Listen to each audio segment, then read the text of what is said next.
जय हिंद। नमस्कार सभी लोगों को, कैसे हैं आप लोग। देखिए, हम अचीवर बैच का पहला लेक्चर आज स्टार्ट करने जा रहे हैं, जिसमें हम क्लास 10th का साइंस पढ़ेंगे, रासायनिक अभिक्रिया एवं समीकरण। ये क्लास 10th यूपी बोर्ड के साइंस का पहला चैप्टर है, जिसको आज हम डिस्कस करेंगे। ये वीडियो हमारा 45 मिनट से 1 घंटे तक का होने वाला है और इस चैप्टर के 3 लेक्चर आएंगे। 3 लेक्चर में ये चैप्टर कवर हो जाएगा पूरा, रासायनिक अभिक्रिया एवं समीकरण।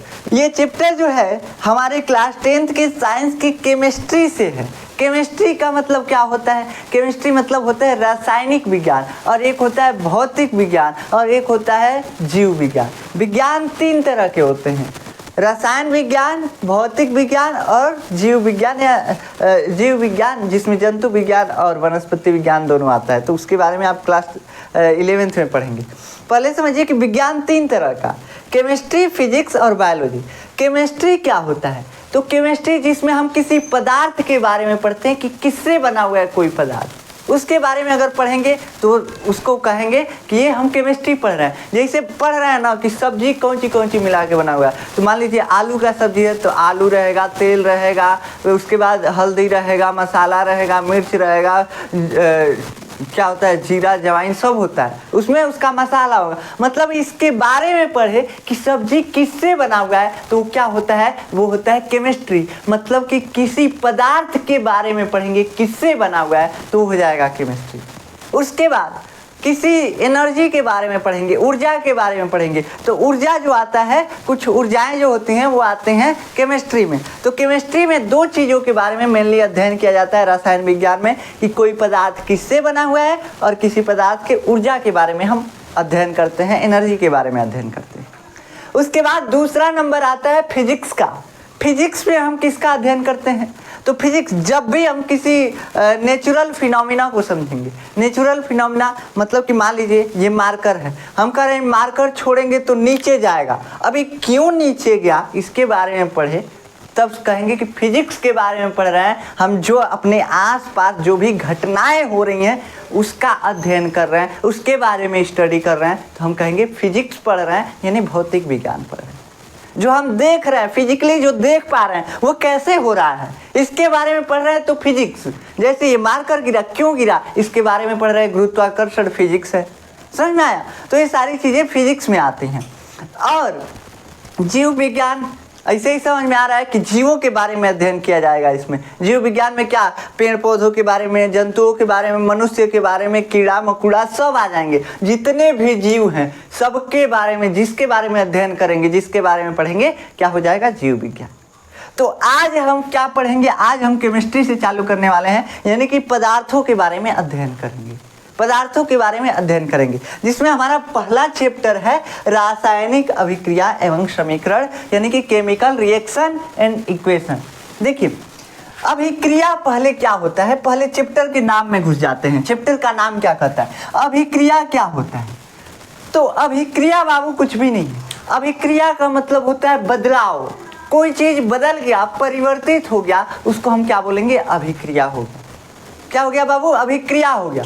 तो अगर कोई चीज बदल रहा है तो वो अभिक्रिया कर रहा है। जैसे चावल था, पहले कड़क था और उसको उबाल दिए तो हमारा क्या बन गया, हमारा चावल बन गया, यानी भात टाइप का कुछ बन गया, जिसको देहात में भात बोला जाता है। तो बन गया तो वो मुलायम हो जाता है, मतलब उसमें परिवर्तन हो गया, बदलाव हो गया, तो क्या हो गया, अभिक्रिया हो गया।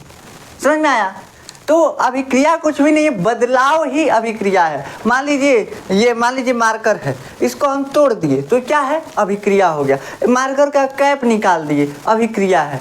मतलब कुछ भी जो बदल रहा है उसी को हम बोलते हैं अभिक्रिया। क्या बोलते हैं, अभिक्रिया। जो भी बदल रहा है अभिक्रिया। अब बदलने से याद आया, हमारी वाली भी बदल गई थी, समझ में आया? छोड़िए वो सब।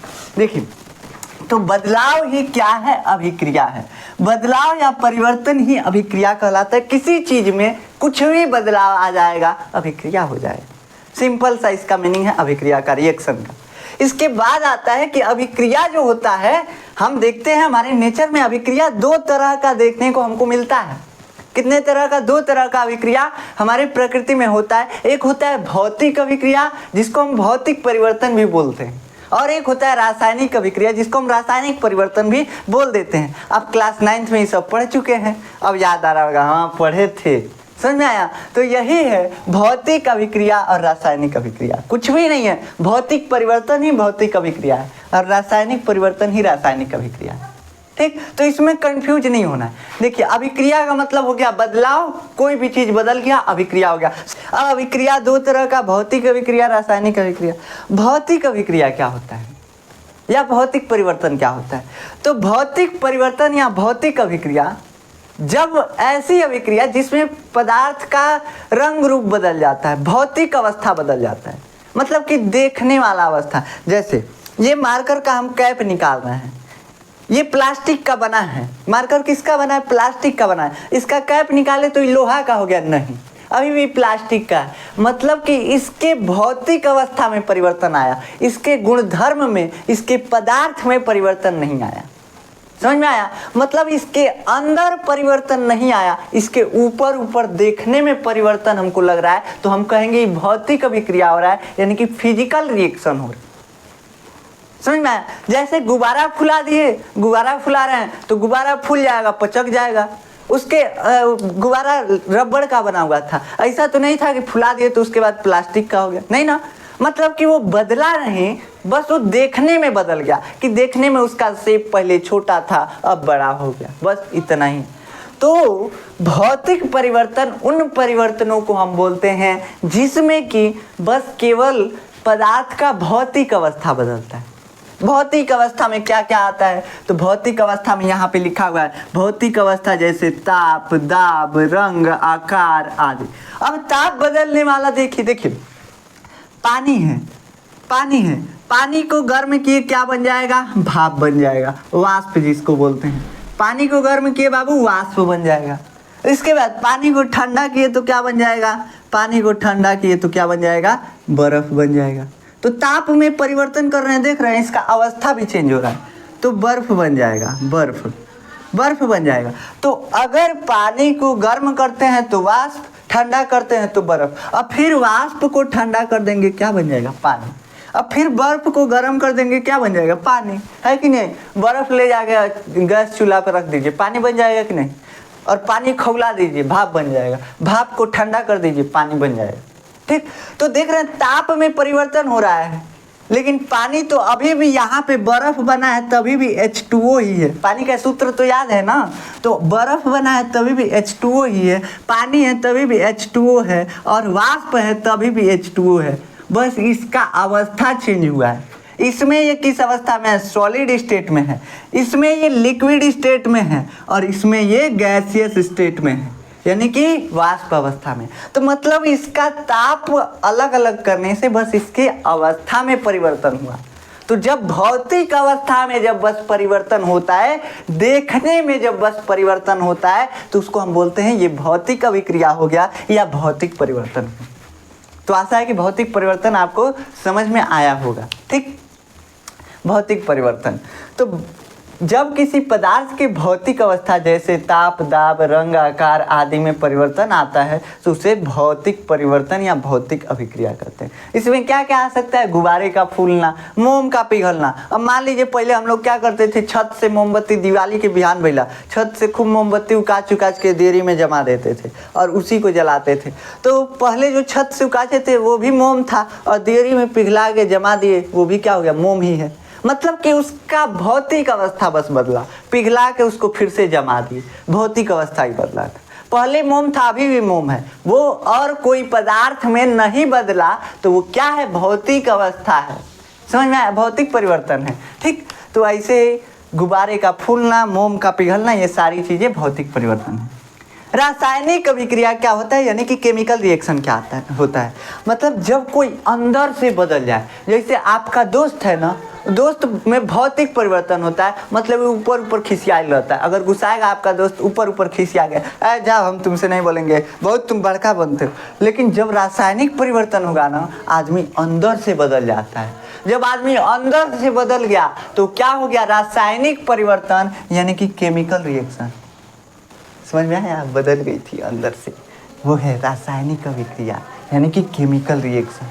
तो केमिकल रिएक्शन वही है, मतलब अंदर से जब कोई बदल गया एकदम दिल से बदल गया, तो उसको क्या बोल देंगे? उसको बोल देंगे कि उसमें रासायनिक अभिक्रिया हो गया है, मतलब वो अंदर से बदल गया है। डस्टर कहाँ है, थोड़ा सा ढूंढ लेते हैं।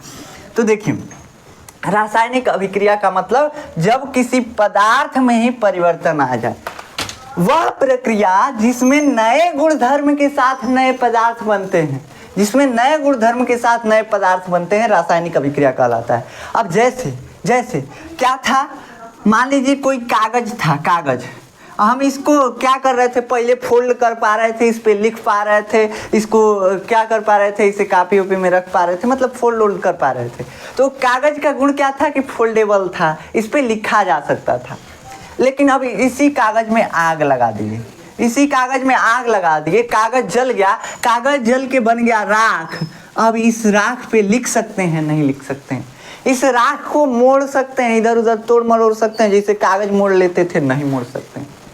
तो अब इस कागज का पूरा गुणधर्म ही चेंज हो गया, पूरा गुणधर्म ही चेंज हो गया। अब पानी था, पानी से बर्फ बनाए थे, और बर्फ का स्वाद भी पानी जैसा होता है कि नहीं? भाप का स्वाद भी आप लेंगे तो पानी जैसा होता है।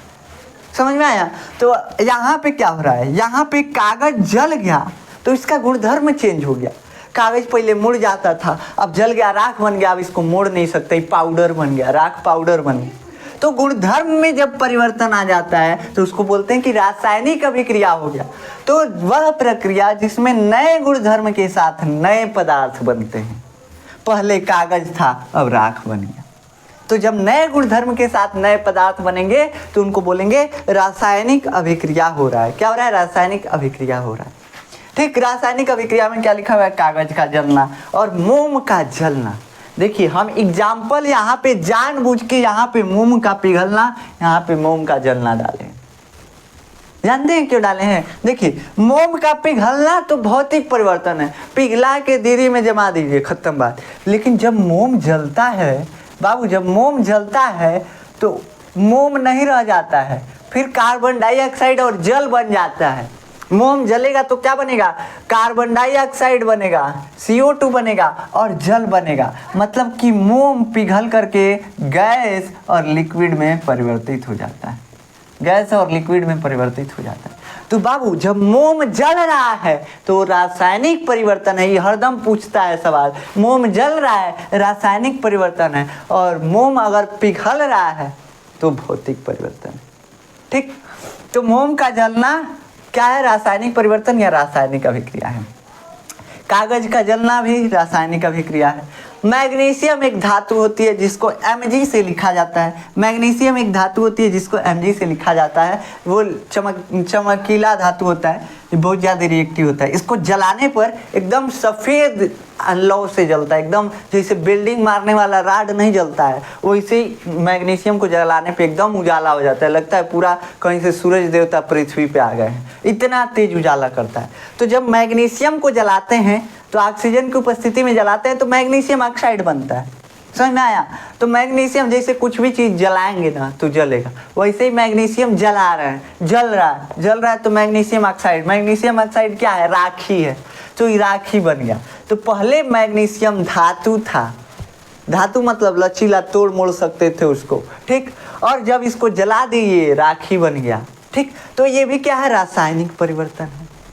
ये भौतिक परिवर्तन और रासायनिक परिवर्तन, आशा है कि आपको समझ में आ गया होगा कि भौतिक परिवर्तन क्या होता है और रासायनिक परिवर्तन क्या होता है। अब हम समझते हैं अभिकारक और उत्पाद क्या होते हैं।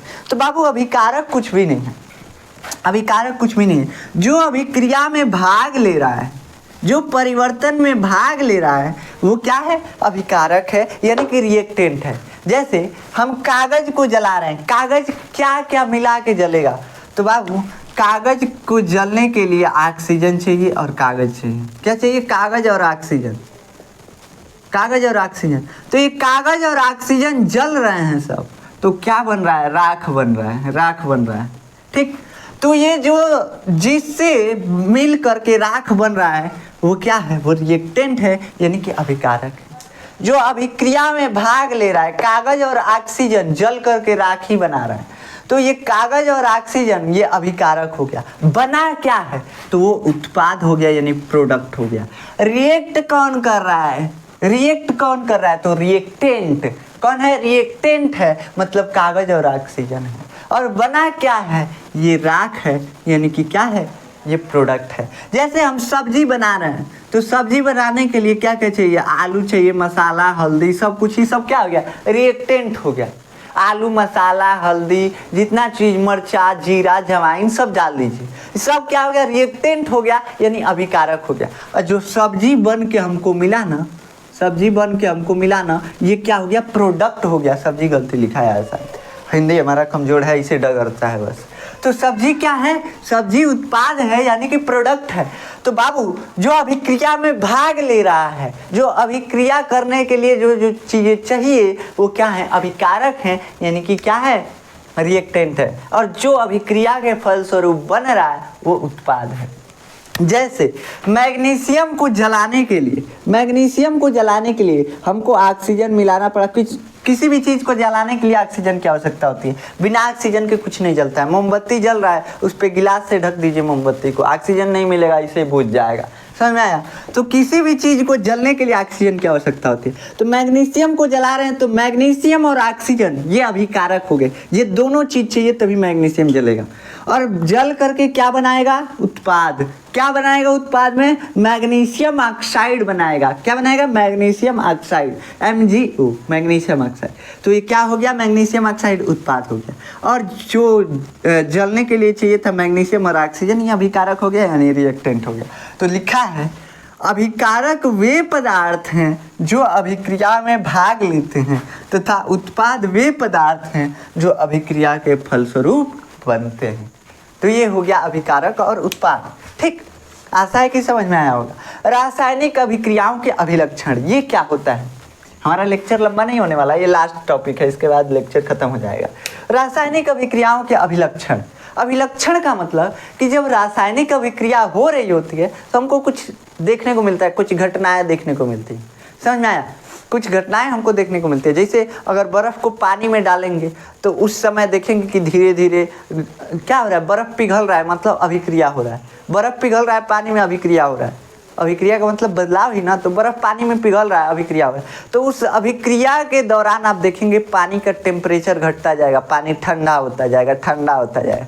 तो क्या है? उस अभिक्रिया का अभिलक्षण है। वैसे ही जब रासायनिक अभिक्रिया हो रहा होता है तो उसके कुछ अभिलक्षण देखने को हमको मिलते हैं। कुछ अभिक्रिया के दौरान कुछ घटनाएं हमको देखने को मिलती हैं, उसी को बोलते हैं रासायनिक अभिक्रियाओं के अभिलक्षण। तो क्या लिखा हुआ है यहाँ पे? यहाँ पे लिखा हुआ है रासायनिक अभिक्रियाओं के समय, मतलब जब रासायनिक अभिक्रिया हो रही है, कागज जब जल रहा है तो देख रहे हैं हीट निकल रहा है, धुआं निकल रहा है, ये सब क्या है? रासायनिक अभिक्रिया का अभिलक्षण है। तो रासायनिक अभिक्रियाओं के समय देखी जाने वाली घटनाओं को रासायनिक अभिक्रियाओं के अभिलक्षण कहते हैं। सिंपल सा बात है। अब इसमें पहला अभिलक्षण दिया है गैस का निकलना। जब कोई अभिक्रिया होती है, हर अभिक्रिया में नहीं, किसी किसी अभिक्रिया में हमको देखने को मिलता है गैस निकल रहा है। जैसे कागज जला रहे हैं, धुआं निकल रहा है, धुआं में क्या है? कार्बन डाइऑक्साइड है। मतलब कि जब कागज जल रहा है गैस निकल रहा है, कार्बन डाइऑक्साइड। ठीक, वैसे ही यहाँ पे दूसरा एग्जाम्पल ये आपके NCERT में दिया है कि सोडियम को जब पानी में फेंकते हैं, आप देखे होंगे कई लोग एक्सपेरिमेंट करते हैं सोडियम को पानी में फेंक करके, तो ब्लास्ट करता है। क्यों ब्लास्ट करता है? सोडियम को जब पानी में फेंकते हैं तो उसमें से हाइड्रोजन गैस निकलता है और वही हाइड्रोजन गैस ब्लास्ट करवाता है। समझ में आया? तो सोडियम को जब पानी में फेंकते हैं तो क्या बनता है? सोडियम हाइड्रोक्साइड, NaOH बनता है। सोडियम को जब पानी में फेंकते हैं तो NaOH बनता है और क्या बनता है? हाइड्रोजन गैस बनता है। हाइड्रोजन गैस निकल रहा है। हम देख रहे हैं कि जब सोडियम पानी में गया तो रासायनिक अभिक्रिया हो रहा है। रासायनिक अभिक्रिया के फलस्वरूप क्या निकल रहा है? हाइड्रोजन गैस निकल रहा है, मतलब गैस निकल रहा है। तो पहला अभिलक्षण क्या है कि अभिक्रिया जब हो रहा है उस दौरान हमको गैस निकलते हुए दिख रहा है। समझ में आया? आगे क्या है? अवक्षेप का बनना। अवक्षेप क्या है? अवक्षेप मतलब इसको इंग्लिश में बोलते हैं प्रेसिपिटेट। क्या बोलते हैं? प्रेसिपिटेट। ये प्रेसिपिटेट क्या होता है? जैसे आप मिट्टी और पानी को घोल दीजिए और कुछ देर शांत छोड़ देंगे तो देखेंगे मटिया नीचे जाके बैठ जाता है कि नहीं? पानी के एकदम नीचे तली में जाके बैठ जाएगा। तो जो चीज़ जाके तली में बैठ गया उसको बोलेंगे अवक्षेप, यानी कि प्रेसिपिटेट। क्या बोलेंगे? प्रेसिपिटेट। जो चीज़ जाके तली में बैठ गया, प्रेसिपिटेट। यानी अवक्षेप है। तो वैसे जब रासायनिक अभिक्रिया होता है तो किसी किसी अभिक्रियाओं में हमको अवक्षेप देखने को मिलता है। कुछ कुछ चीज़ें जा करके नीचे तली में बैठ जाती हैं, समझ में आया। जैसे आप चूना को पानी में घोल देंगे तो उसमें भी रासायनिक अभिक्रिया होता है, और वो रासायनिक अभिक्रिया के फलस्वरूप कुछ चूना जा करके नीचे इसे पाउडर टाइप में कुछ कुछ बैठ जाता है कि नहीं। तो उसमें क्या बन गया, प्रेसिपिटेट बन गया, अवक्षेप बन गया। ऐसे यहाँ पे दिया है कि सिल्वर नाइट्रेट जब पोटेशियम क्लोराइड से अभिक्रिया करता है, AgNO3 जब KCl से अभिक्रिया करता है तो पोटेशियम नाइट्रेट बनता है, और AgCl यानी कि सिल्वर क्लोराइड बनता है। और सिल्वर क्लोराइड एक पाउडर है। अभिक्रिया में सब कुछ पानी पानी हो रहा था, लेकिन ये पाउडर मिल गया, ये पाउडरवा जाके पानी के नीचे बैठ गया, समझ में आया। तो AgCl यानी कि सिल्वर क्लोराइड जा करके पानी में नीचे बैठ गया। ये सब हम एग्जाम्पल दे रहा है, अभी आपको डेली लाइफ एग्जाम्पल दिए हैं। चूना में पानी में चूना घोलेंगे, चूना नीचे बैठ जाएगा, वो भी आप इसमें एग्जाम्पल दे सकते हैं, कोई दिक्कत नहीं है। भाई समझ में नहीं आ रहा है AgNO3 KCl, कोई दिक्कत नहीं है, आप चूना वाला एग्जाम्पल दे दीजिए, कोई दिक्कत नहीं है, ठीक। तो ये हम बस समझाने के लिए NCERT में दिया है, इसलिए लिख दिए हैं, कोई दिक्कत नहीं है। रंग में परिवर्तन, अगला क्या आता है, रासायनिक अभिक्रिया का अभिलक्षण। रासायनिक अभिक्रिया का अभिलक्षण अगला हमको देखने को मिलता है रंग में परिवर्तन। जैसे लोहा में जंग लगता है, लोहा पहले चमक रहा होता है, लेकिन जैसे जंग लगता है बेचारा भूरा आ जाता है कि नहीं। इसलिए अपने रंग पे कभी घमंड नहीं करना चाहिए। तो लोहा जो है चमक रहा होता है, हमसे तेज चमकने वाला कोई नहीं है, लेकिन जब उसके रंग में परिवर्तन होता है भूअर हो जाता है, लोहा भूअर हो जाता है। तो जब अभिक्रिया होती है तो रंग में परिवर्तन भी हमको देखने को मिलता है। ये क्या है, रासायनिक अभिक्रिया का अभिलक्षण है। अगला है ताप में परिवर्तन। जब अभिक्रिया कोई होती है तो उसमें ताप में परिवर्तन देखने को मिलता है। अब इसका डेली लाइफ एग्जाम्पल क्या है, आप सरफ एक मुट्ठी लीजिएगा, एक मुट्ठी, बाबू जियान करेंगे एक मुट्ठी ले जाके तो आपकी मम्मी बड़ी तेज मारेंगे, बहुत ज़्यादा मारेंगे। तो एक मुट्ठी लेना, हमारे कहने पे एक बार पिटा जाना, एक मुट्ठी सरफ लेना और ले जाके कुछ पानी में डुबाना, उसको देखना आपका हाथ जो है क्या हो जाएगा, गर्म हो जाएगा कि नहीं। तो जब गर्म हो जाएगा इसका मतलब कि जैसे सरफ पानी में घुला, अभिक्रिया हो रहा है, उस समय हमको क्या देखने को मिल रहा है, हीट निकल रहा है, यानी कि ऊष्मा निकल रहा है, हमारा हाथ गर्म हो रहा है। तो हमको ताप में परिवर्तन भी देखने को मिलता है। ऐसे ग्लूकोन डी आता है ना, उसको घोलेंगे तो देखेंगे पानी ठंडा हो गया, क्यों, क्योंकि उसमें ताप में परिवर्तन हुआ है। ग्लूकोज पानी में घुला है, अभिक्रिया हुआ है, और घुला है इसलिए क्या हुआ है, उसमें ताप में परिवर्तन हुआ है। अवस्था में परिवर्तन कब देखने को मिलता है, जैसे मोम जल रहा है, अभी बताएं कि मोम जलता है तो क्या क्या मिलता है, कार्बन डाइऑक्साइड गैस मिलता है और जल मिलता है। तो जब मोम जलेगा, मोमबत्ती जब जलेगा तो कार्बन डाइऑक्साइड गैस और लिक्विड मिलेगा। अब मोम कैसा था, ठोस था, सॉलिड रहता है मोम सॉलिड था, ठोस था, और क्या मिला, गैस और लिक्विड मिला हमको जलने के बाद। तो जब रासायनिक अभिक्रिया होती है तो हमको अवस्था में भी परिवर्तन देखने को मिल सकता है। तो ये सारी चीज़ें हैं रासायनिक अभिक्रियाओं के अभिलक्षण, मतलब क्या क्या देखने को मिल सकते हैं, यही सब रासायनिक अभिक्रिया का अभिलक्षण है। सिंपल सा मीनिंग यही है।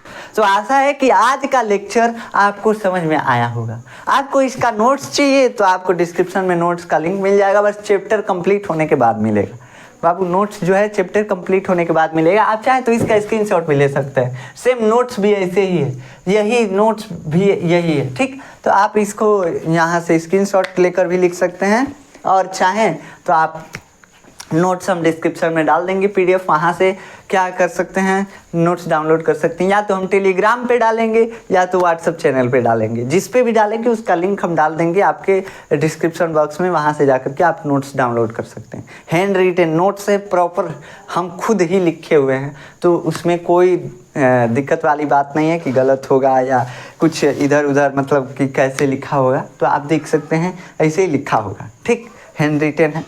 आशा है कि आपको पहला लेक्चर समझ में आया होगा। पहला लेक्चर ज़्यादा लंबा नहीं करते हैं, हमको लगता है कि आधा घंटा से 45 मिनट हुआ होगा इस लेक्चर के।